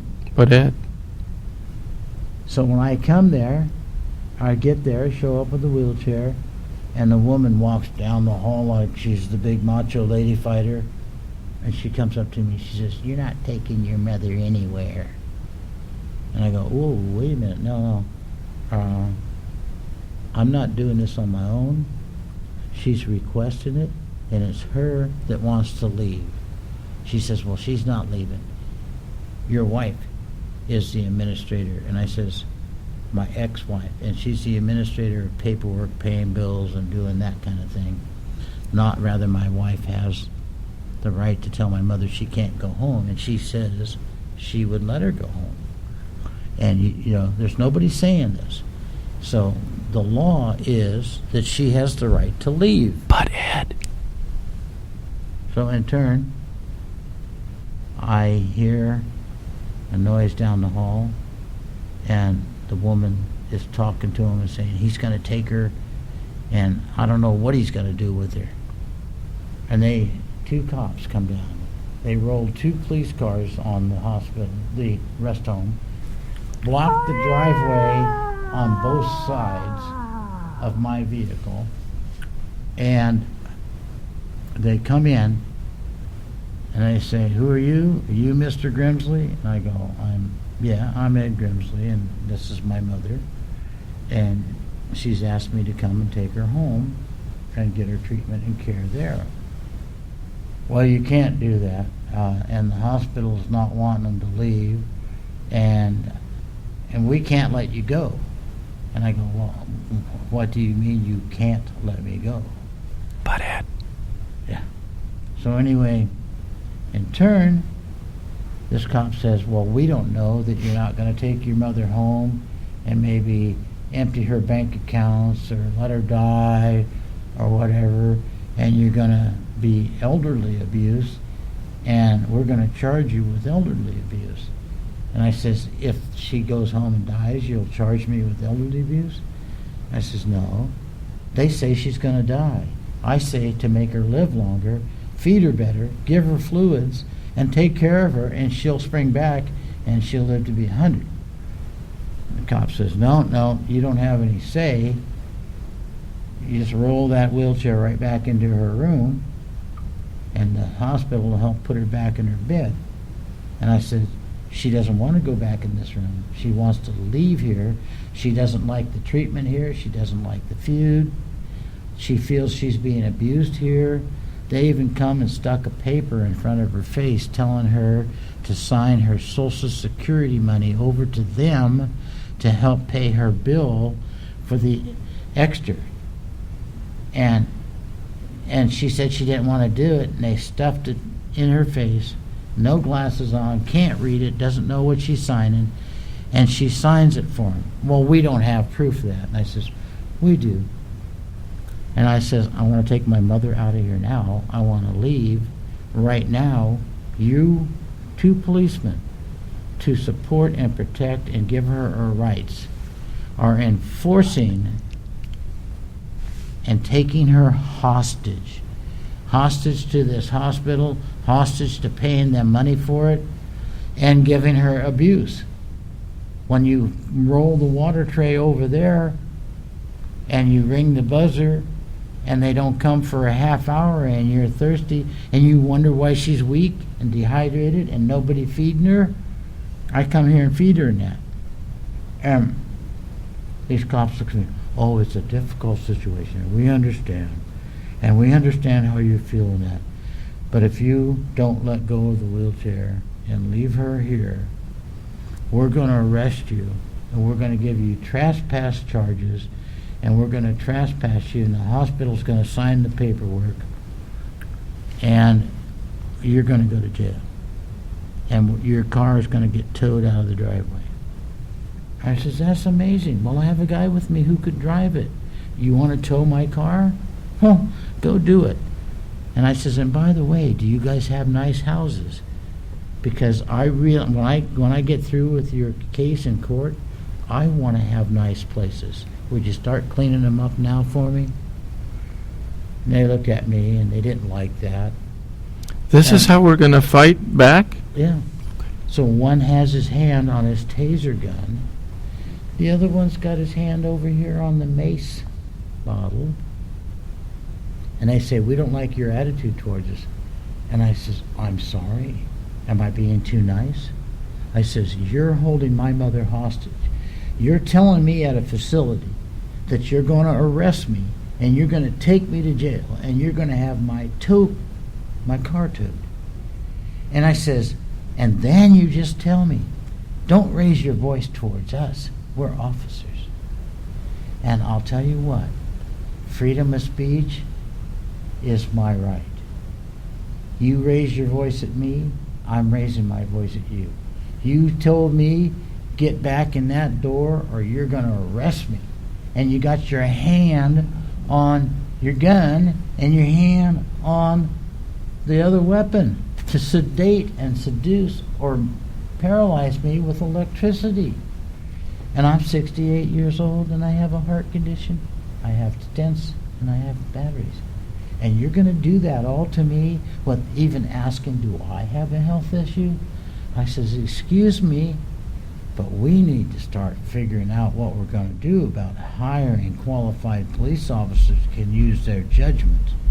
And I don't think either one of you are qualified the way you're acting, because I'm no violence. There's no threat. My mother is requesting me to take her home and treat her. The state does not have the right unless she's been mentally incapable. And so therefore she has the right to leave, and you're keeping her hostage. And the hospital is giving her paperwork, stuffing on her nose, say sign it. She says, I don't want to sign it. I said, you got to sign it or we're going to take your house away. And she's, oh my God, I don't know what this is. And it signs it, so they get out of their face. I go to the police and tell them about what was done, and they say they'll investigate it, they'll look into it. And yeah, we have some complaints about that hospital, and we'll look into it. They never came and talked to my mom. They did go and talk to the hospital lady, the head of it, and then they called a meeting. And all the little government entities showed up. They had my mom all dressed, prettied up and dressed in her wheelchair, rolled her to the head of the table. And I went to the set at the table and said, could you sit over there? And this and that. I said, no, I'm going to sit by my mother. And I'm going to hear what you say, and I'm going to talk. I'm going to stand up for my mother and her rights. And they says, well, we don't want you to cause problems with this. And I says, no, I'm going to stand up for the rights. I'm going to tell what I believe, and the fact that you have dehydrated her, starved her, and you're not feeding her right. Oh, well, we try to do this and that. And then she goes to my mother, and she leans in my mother's face, says, Georgia, you know, I'm the manager here, and I really try to look after yourself and how good this is and how good this is. Are we taking good care of you now? Or are we doing things that hurt you? And my mom says, well, the food's bad, and I needed help, and I have troubles getting the help and all this, and these state people are stepping back there going, And so anyway, I told this woman, you're just trying to blow smoke up everybody's ass. And when I came here and I talked to you and told you she wasn't getting food, oh, we'll take care of it, don't worry about it, this and that and that. And then I come back time after time and find her food tray full with the lid on, cold, and setting over against the wall. And I says, what the hell do you think you're going to pull on my mother? You're done. Oh, so a little argument goes on and whatever. My mother tells me 2 days later, you got to get me out of here or I'm going to die here. I want to be able to go home. I want to be able to see my home. I want to do these things. And I don't want to die in this place. and they treat me like crap.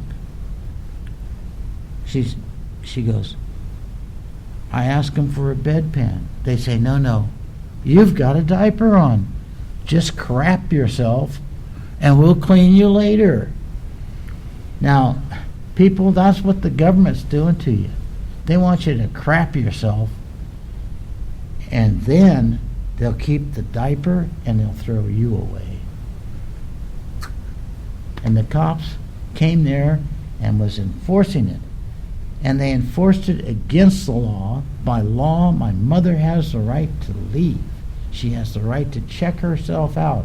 She has not been mentally incapable, and no doctors declared it. And I explained that to the cops. I explained it to the nursing home. Oh, yes, but she's in our custody, and we're responsible for her, and this and that. I said, so if she dies, then I can sue you for abusive? Well, no, it doesn't work that way. It doesn't work that way. And these two cops are looking at me, and they're starting to get a clue that maybe I'm not as big an asshole as they think, and that I just care about my mother. So, in turn, they try to get me nice and get me in a better mood. And they get the staff to roll my mother back in and help her and put her in the bed. So the wheelchair that I brought to bring her home from the Lions Club, to bring her home in and take her, and I had built a ramp during that early morning, built a ramp to get it up and down, and made some facility changes and a portable potty and all this kind of stuff, and made arrangements to have people be 24/7 to help take care of her. One is a retired nurse, one was a neighbor, and some was family. And they refused to let me take my mother home, and was going to arrest me, throw me in jail, and trespass me. And I'm trying to take my mother and leave. How do you get trespassed for trying to leave? And no sign up by law says no trespassing, this and that. And to trespass somebody, you must have it posted. And that's the law. So they're doing what they want, saying they're representing the law, and they're doing what they want to cater to the hospital people and try to violate you or put you in a situation to be fined and jailed. And maybe if you look at them the wrong way, you might even get shot 15 times because you had a cell phone and they thought it was a weapon and they feared for their life. This is the kind of crap that's going on. And our Congress, our Senate, state, federal, mayors, city council is all letting it go on. And when I'll wind this down real quick. In the city of Santa Rosa, the same city that the cops kept my mother hostage, if you go to get building permits, now you're going to pay about $150,000 for the sewer inspections, the hookups, the water hookups, the garbage permits for because you're causing that city all this load by you building a house. And it's like $150,000 worth of permits, in some cases $200,000. And if you took that away, you will find out that you could build that house for $200,000. But now it's costing you $350,000, $400,000 to have that house because of all the permits. And guess what? The value of the house includes all costs. So instead of charging you taxes on $200,000, you're going to get taxed on $400,000. But you gave them $150,000 so that you could build the house. So they're taxing you on $150,000, and they made you pay that much more for your house. So, is that extortion of $150,000 to own a city house in Santa Rosa? No. Why are we buying missiles and building fighter jets and all these things? Because you know what? Nazis and communism and corruption is right here. We don't need to fly over there to bomb anybody. We need to start getting it right here. And we need to start cleaning house. And It's not that I'm upset now, Huh. but don't piss me off. And this is me. I'm Ed Grimsley. I don't drink, but when I think about what's being done, I feel like getting a 12-pack. So Ed, And all I got is water. Yeah. is that a form of martial law? It is beyond martial law. They have not notified us that it's in effect, but they're doing it to us. It's called a police state. And when you get a ticket for anything, you go into court, you have to stand up and say, well, no, I'm not guilty. And, well, you need a lawyer appointed, or do you have money? Oh, no, I don't have money. Okay. Look up to it and give him this cheap guy over here. We call him a public pretender, and he'll pretend to defend you, and then he'll negotiate with over here, and they'll cut a deal, and you can probably spend half the money for the fine than all the money, and you really aren't going to get any of your rights. You're going to pay. Is that it? Uh, More or less? yeah. I've had enough abuse today. So what a public pretender is an actor. And when you go before the judge, it's basically a situation where you're part of a production, a court production, in which you're called the defendant, I guess, and they're the plaintiff, the people of the state of California against Ed Grimsley, Bob Oliver, a homeless woman in Monterey. Joe Citizen. Now, do the people really want this kind of stuff to occur? No. But what are they doing about it? Not much right now. But when their time comes, when your time comes, what can you do about it? There are people that are going to listen to this video, all these people here in the audience. Here's what you do. There are certain basic things that are scary, but they're really not. If this ever happens to you where you're going to be drawn into the public pretender's care, remember, there's no care here, just like in the hospital situation. Well, your mother's going to die, so we're just facilitating it for her. We're making it easy for her by not giving her any water, not letting her eat any food. Well, the insanity is obvious, but you haven't experienced it. Ed has. I have. If I did that to my mother and took her home and didn't give her food and water, that would be elder abuse. That would be murder.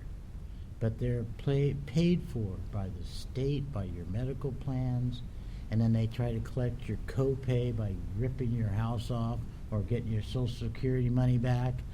And then they're going to sit there and let you weaken and weaken until you die. Now, is that not called starvation? Is it not dehydration? Is it not things that make people die? And they're doing it. And when she doesn't want it done to her, and she tells me to take you home, they get the police there to force her to stay and keep me from taking her home to care for her to see if she can get to be 100 years old instead of 90. And her mind is good and great. And these people, I mean, I had to literally just back off, because I'm the kind of guy that I don't give a shit if you got a badge and a gun or none. Don't come at my mother. Don't come at my family. Don't come at me. If you're wrong and you're lying and you're trying to abuse me, you better believe I'm going to be pissed off. And that's not a good thing. But you got to wake up, world, because I only have so much energy, and I can tell you only so much. And I can tell you about UFOs. I can tell you they're real. I can tell you the government's hiding them. I can tell you that it's very likely that the Nazis were working with aliens to try to take over the world, that Germany surrendered but the Nazis never. And then they moved the Nazis over here, and they're in here in Operation Paperclip, and beyond that, they're into banking, they're into controlling everything. And what they're doing is they're coming back at you again. And there's probably aliens working with those same Nazis, working with the same CIA that was created through Nazis. That Mr. Bush became a CIA agent George Bush Sr. because his father, Prescott Bush, was supplying Nazis with money and banking and playing both ends against the middle and abusing the American citizens and our country. And then he, in turn, ties up and gets Richard Nixon on his payroll, and he's paying and supporting Richie Nixon as a campaigner and a senator and on to Mr. President. Okay? When Nixon was in office with Vice President job, Eisenhower in office, there was aliens communicated with by Eisenhower. And Mamie Eisenhower is my grandfather's cousin. And he called her at the White House Collect from Cloverdale, California, and talked to her after they hadn't been as children together and soulmates. And she shared information and talked about the aliens and how they were found, how they've been getting helped, how we're working with them, and all that. And there's a treaty. And that Richard Nixon took Jackie Gleason to an autopsy of the ones that didn't make it. And Jackie Gleason got sick, puked all over everything, and went on a drunken binge, and they had to grab him, sober him up so he could go back to his TV show. And when you find out this stuff and you're 16 years old and the rest of the world doesn't know anything about it, and just think how much is going on now that the rest of the world doesn't know anything about it. Now, you got to look at Obama. Is he a real human? Is he a half-breed human? Who knows? But when I, about 14 years ago, saw a young lady climbing out of a bathroom window and dropping to the ground barefoot and start to run away from the gas station that she was at, I pulled my pickup over and I says, "Are you okay? Are you in trouble?" She says, I need help. So I let her jump into my pickup. She ducked down, and I saw a bracelet on her leg. And I says, "What is that?" And she says, "That's how they can find me and follow me." And I was going to drop off some stuff, like a wig and some other things and dresses and shoes that some renters had left and moved out. And I says, "Here." It was a box, it was a box of foil, aluminum foil. And I says, "Wrap this around your leg." And she took it and started rolling the box around her leg. And I went down the street and turned, and pretty soon here comes this black Lincoln-looking car. And guys are in it, and the guy is hanging out of the window open with a little thing looks like a giant cell phone and antenna probes on it. And he's trying to find her signal. We did it. It was leaking out, but they couldn't tell where. So I wanted to duck out of the way, so I pulled into a restaurant I always stood at and had food. And I gave her a blonde wig to put on and a flagging vest because I had a construction company, and a yellow hat. And a pair of shoes that was in the bag, and we walked into the restaurant. She says, "They're going to kill you if they find you helping me." And I says, "No, they won't, because I'm prepared for that." And I had a concealed weapon permit and construction and business and all that. And when I went into that office or the restaurant to order our food, I set watching the door, watching the parking lot, and I'm glad they didn't come in blazing because they would have went out. I don't care when somebody's taking somebody hostage and they're using them for breeding purposes. And she told me that she was part of a breeding program. She told me the town she was from, and she had been in their possession for like 12 years, and that she was pregnant with another, and she had already had two, and they take them by cesarean because the heads are too big, so they take them by cesarean, and then they grow a little bit more, and they have a special program for training their hybrids, and they're human looking. And she gives me all this information, and I'm thinking at first, this lady, I just picked up a nut. I'm just rescuing a crazy person. But when the car pulls up and those two guys get out, and the guy's got his hand in his coat like this, one of them, and the other one's got the Geiger counter looking device to pick up signals, and he's shining it around like this, shining it around like that, and he turns back at the doorway and they walk out the door. So I told her, settle down, put some food in you. We got them beat. We ate a little bit, took the rest to go, took off, went to my ranch and my construction yard, opened up the gate, opened up the big trucking barn door, drove in, pulled the gate, closed, locked it, drove through the building, opened it up, closed it behind us, and locked it up. And then I got different tools to get the bracelet off of her. And it was so hard I couldn't cut it with a big pair of bolt cutters. So I had to wrap her leg up and down with shop towels and wet cloth and slide stuff in under her leg. And I used a big steel grinder that you would cut and weld trailers and things with. And I would take a little nick of it out and add more water and take more of it. And I finally got it ground off of her, took it out, and there was a hole where they made a test hole to see about a well. And there was a little thing over it. I took it out, down the hole, come back, and she was up peeking through the door looking out at the street.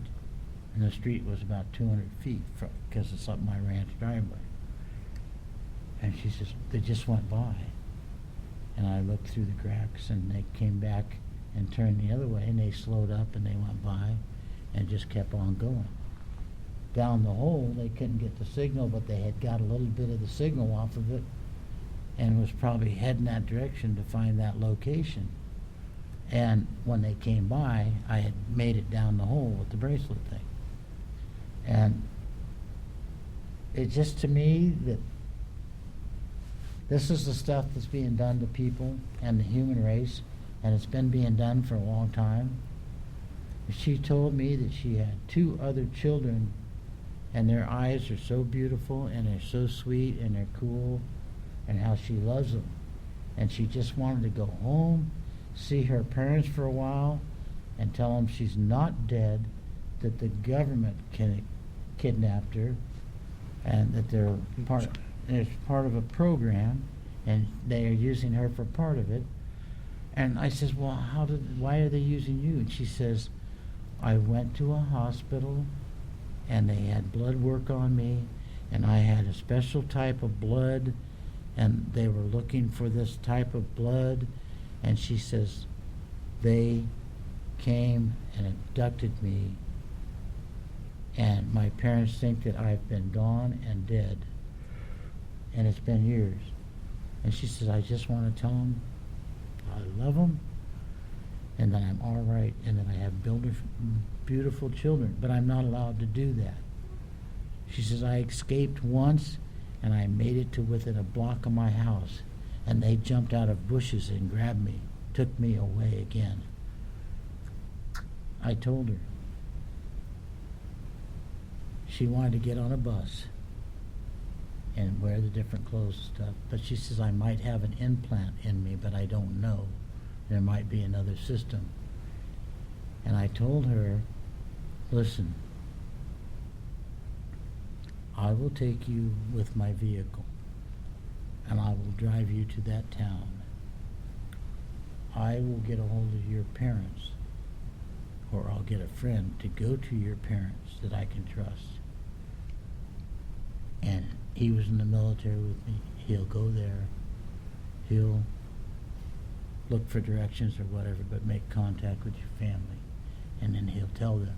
And then they will go to a location, and we'll go to that location, not go to the house. And I'll get you a meeting. I'll protect you. And I'll set up enough firepower that they're not going to make it. And then when you're ready to go back to see your other children